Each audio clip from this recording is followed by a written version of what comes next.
Welcome everybody to Calculus. This is our second day of notes here. We're going to be covering section P2 called Linear Models and Rates of Change. And so change is going to be a really huge part of calculus. And so we're going all the way back to the basics, looking at a line. So this may feel a little bit like you're back in Algebra 1, but that's all right. We're gonna make sure we understand this before we really jump into the calculus stuff. So first we just want to talk about the slope of a line, very important concept.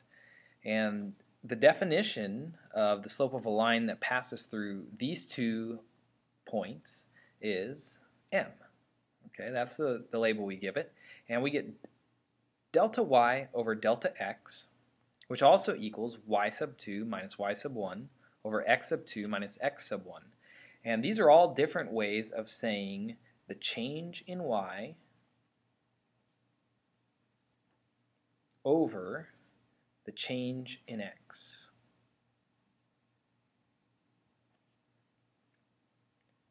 Okay. Now the y values are run vertically and the x values go horizontally. And so graphically we can think about this also as rise over run. Okay, so let's do a little exploration on how this works in a line. So let's just say we have 2 points here. We'll call this x sub 1, y sub 1, just because it's the first point I put on there.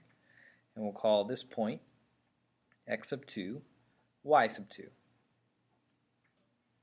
Now this point x sub 1, y sub 1 corresponds to this x coordinate down here. So that's x sub 1. Alright, and then this point corresponds to this x coordinate, x sub 2. Okay, likewise, if we go across to the y-axis, this would be y sub 1.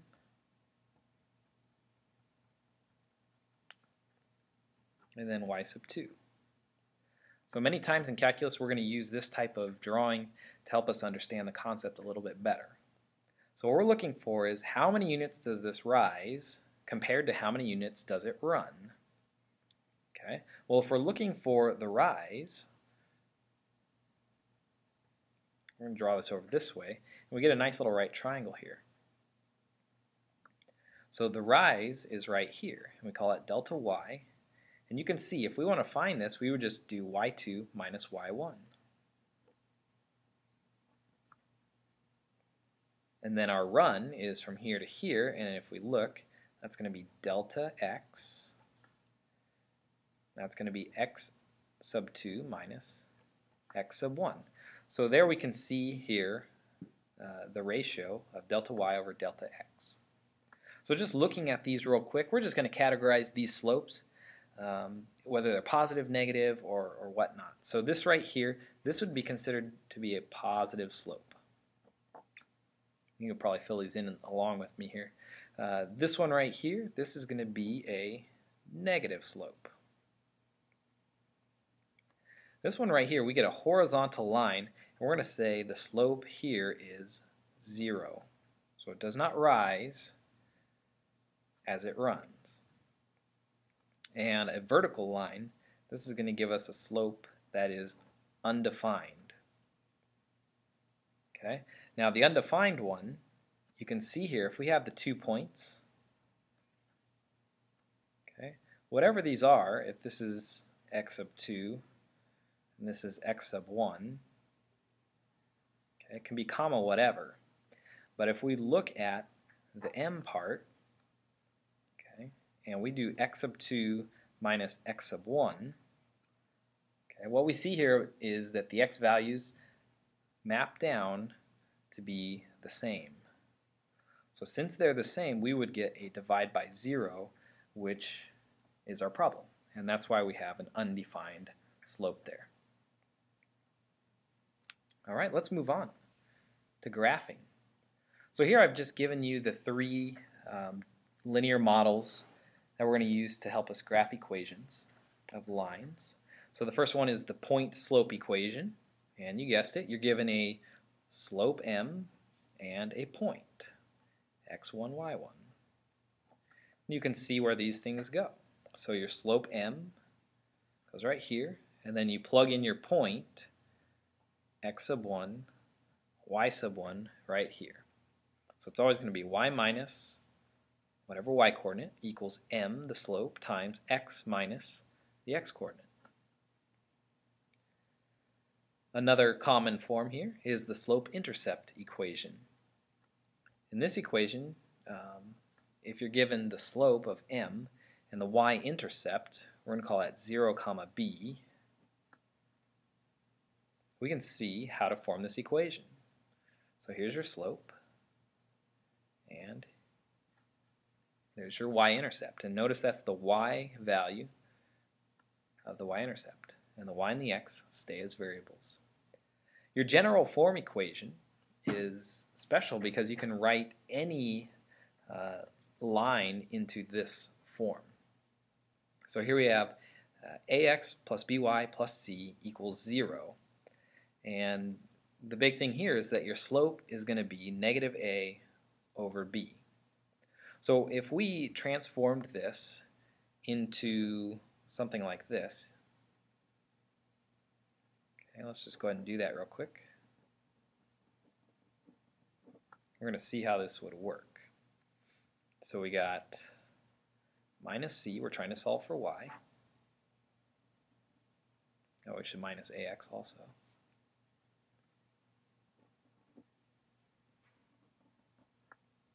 So we would have by equals negative ax minus c. Then we divide by b. And you can see y equals negative a over b x minus c over b. And so if we're going to compare this equation to our slope-intercept form, you can see the m is right there. So that's where that negative a over b comes from. So let's do our first example here. It says find an equation of a line that has a slope of 3 and contains the point 1, negative 2. So because you're given the slope and a point, the easiest form to use is point-slope form.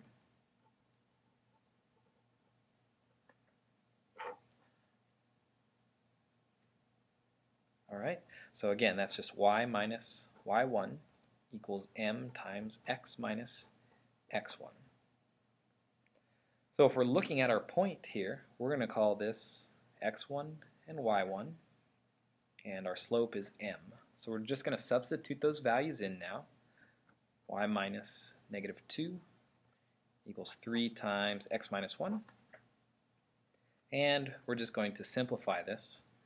So we have y plus 2 equals 3x minus 3. And we're going to get y by itself. You get y equals 3x minus 5. And we can go ahead and leave this in our slope-intercept form. Our second question here, the line that passes through the points 4, 3 and negative 2, 1. Now in this case, you're just given 2 points. So we're going to label these x1, y1, x2, y2. Now when you're given 2 points, it doesn't matter which one is 1 and which one is 2. The equation will work out fine. So the first thing we want to find is the slope, okay, which again is y sub 2 minus y sub 1 over x sub 2 minus x sub 1. So it's the change in the y's over the change in the x's. So here we have 1 minus 3 over negative 2 minus 4. And this gives me negative 2 over negative 6, which is 1/3. So at this point, we do have a slope and we have a point. And so we can again use our point-slope form. Alright, so we're going to do y minus y1, which is 3. And then we're going to have our m, which is 1/3, times x minus x1, which is 4. And now we're going to just go ahead and put this in slope-intercept form. So we have y minus 3 equals 1/3 x minus 4/3. Now we're going to add 3 to the other side, but to add fractions here we want a common denominator, so we're really going to add 9/3. Okay, so real simply, if you want to know how many thirds is 3, just multiply it by the 3 from the thirds. So 3 times 3 is 9, 9/3. Alright, and we're left with y is 1/3 x. Let's see, 9 minus 4 is 5. So plus 5/3. Having fun? Blast from the past right here. Alright, let's move on to the next page.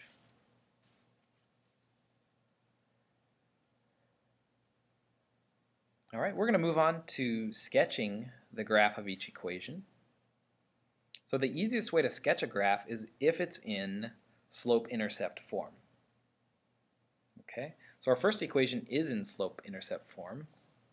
So all we need to do is identify our slope, which is 2, and our b, which is 1. Now the slope of 2 is going to really transfer in our minds as 2 over 1. So we really want that rise over run. The b equals 1 is going to give us a point of 0, 1. You'll notice, again, if you put 0 in for x, what does y equal? Well, 1. And that's why that works. So we start off by plotting the y-intercept, 0, 1. And then we apply our slope of rise over run. So we're going to rise 2, and then we're going to run 1. Rise 2, run 1. And in a line, the slope never changes. Okay, so you can just keep applying this. If we're going to go backwards, we're going to drop 2, and then go to the left 1.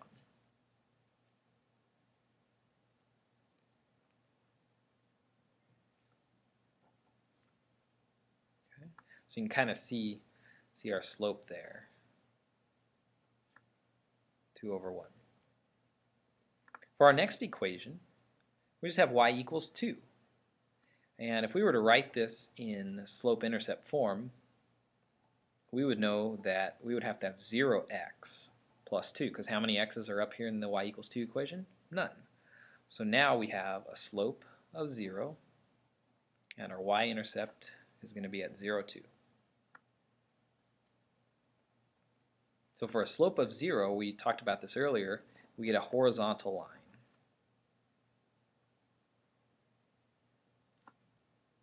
Now if we were to look at any point on this line, what is the y value? Well, the y value is 2.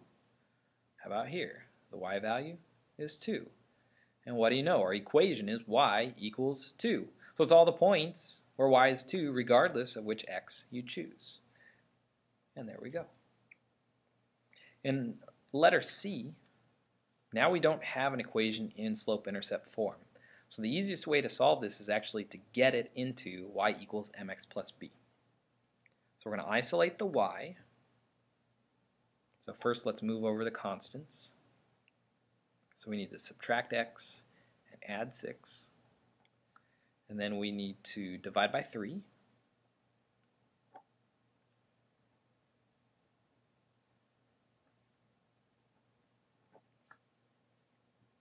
Okay, and we're left with the equation y equals negative 1/3 x plus 2.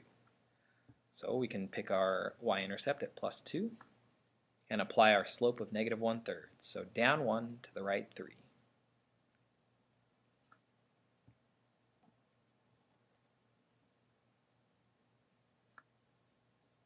Alright, and we'll just draw a line through the 2 points.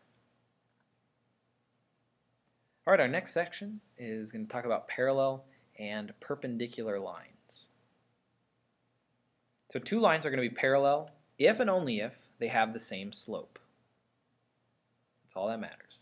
Perpendicular lines, their slopes are going to be negative reciprocals of each other. So again, parallel, if you have the same slope, they're going to look like that. They're never going to intersect. And then if the slopes are negative reciprocals of each other, okay, they actually switch the rise and the run and then negate it. Okay. So when we think about this, we can just say m1 equals m2, and here m1 equals negative 1 over m2. So we want to find the general forms of the equations of the lines that pass through the point 2, negative 1, and in the first example, parallel to the line 2x minus 3y equals 5. I'm going to show you two different ways we can do this. So let's go ahead and separate out our paper here. Okay, just in half. So if we look at this general form equation, we can pull out the slope. So the slope is going to be negative and then a over b. So a is 2 over negative 3. So it's really just 2/3. Now, if we have a slope and a point, we can use point-slope form. So we're going to do y minus y1 equals m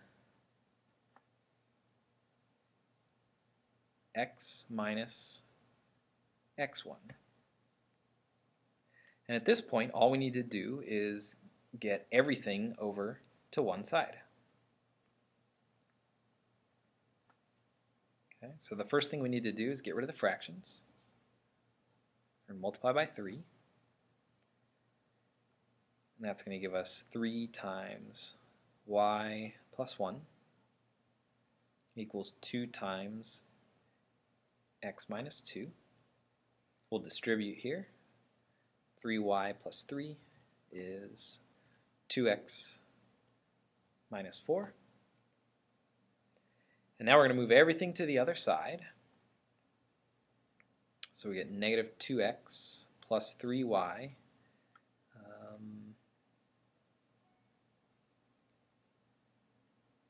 and plus 7.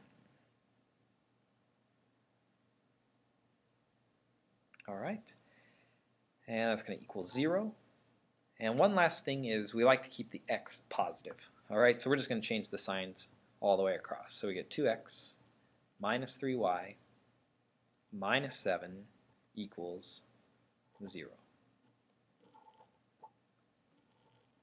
Now you may have been thinking about what you've learned in the previous class. Oh, when you have a parallel line, it's really easy. Well, it is. If it's parallel, the slope is the same. That means the a and the b are not going to change. So one way we could have done this was by starting off our equation like this. Just keep the 2x, keep the minus 3y, go ahead and put plus c equals 0. So we'll put it straight into the form. All we need to do now is find c. Well, we're going to do that by plugging in our point to negative 1. So here we have 2 times 2 and minus 3 times negative 1 plus c equals 0. We're going to solve for c. So here we have 4 plus 3, which is 7. So c equals negative 7. And we're just going to substitute this right back in. So we get 2x minus 3y minus 7 equals 0.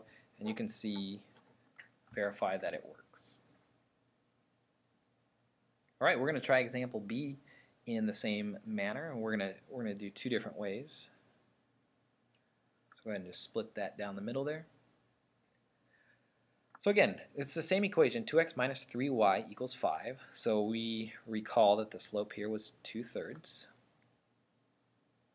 Now, the slope of our perpendicular line has to be the negative reciprocal.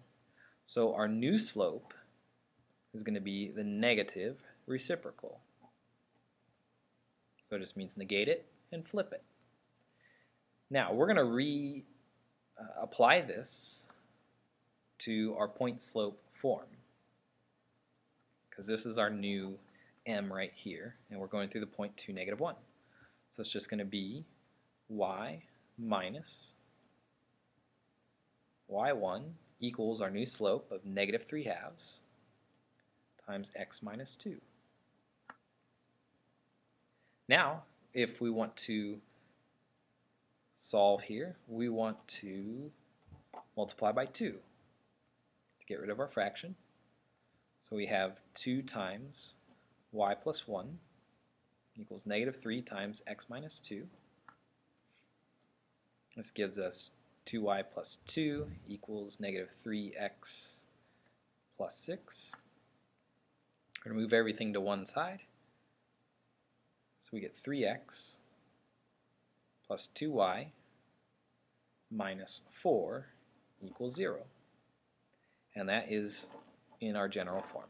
I'm going to show you an alternate method as well. You might have learned this also in a previous class. So if our slope here, 2/3, is going to become the negative reciprocal, that means we switch the a and the b and we negate it. So if this is our a and this is our b, we're going to switch those, and then we just need to negate one of them. Okay, so since negative 3 is already negative, to negate it, we'll make it positive.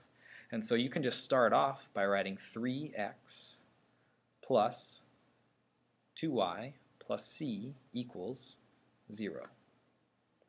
Alright, so again, you just switch and negate one of them. Now we go ahead and substitute our point in to solve for c. So 3 times 2 plus 2 times negative 1 plus c equals 0. We get 6 minus 2, which is 4. So c equals negative 4, and then we're just going to substitute it right back in. We get 3x plus 2y minus 4 equals 0. And lo and behold, we get the same thing. So whichever method you want to use is perfectly fine with me. Let's move on. We're going to talk about ratio and rates of change. So a slope can really mean two different things. The slope can mean a ratio, or it can mean a rate of change. So if the slope is a ratio, what it means is the x and the y-axis have the same unit of measure. Okay, so x's and y's, we're talking about the same thing, apples to apples. When you find the slope this way, it has the slope then has no unit of measure, it just becomes a number or a ratio. Now slope can also be used as a rate of change. And when this happens, x and y have different units of measure. So we're trying to compare two different things, apples and oranges. So as one increases, what happens to the other one? Okay, different. Now the slope then is going to be x units per y units.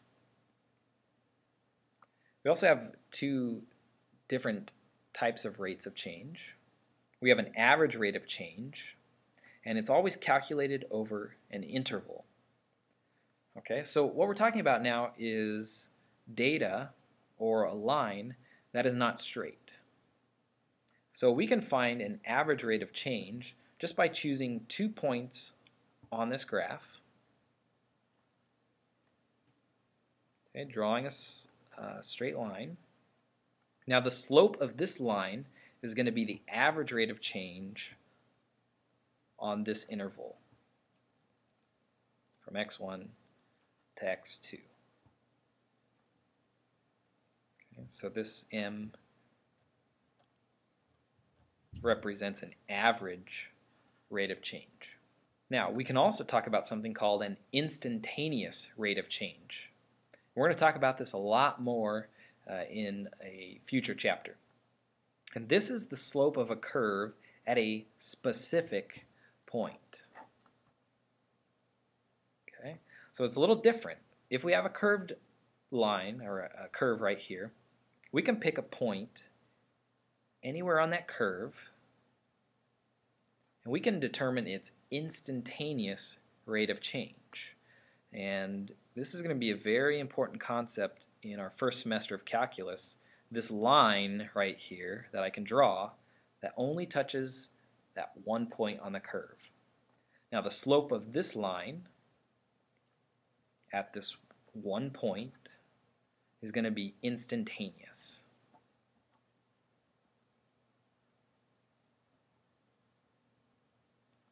Okay, and it'll be instantaneous for this curve. So that'll whet your appetite. We're going to talk a lot about this in the upcoming chapters. So I hope you enjoyed the review on lines and linear equations. Thanks again for watching, and we'll see you next time.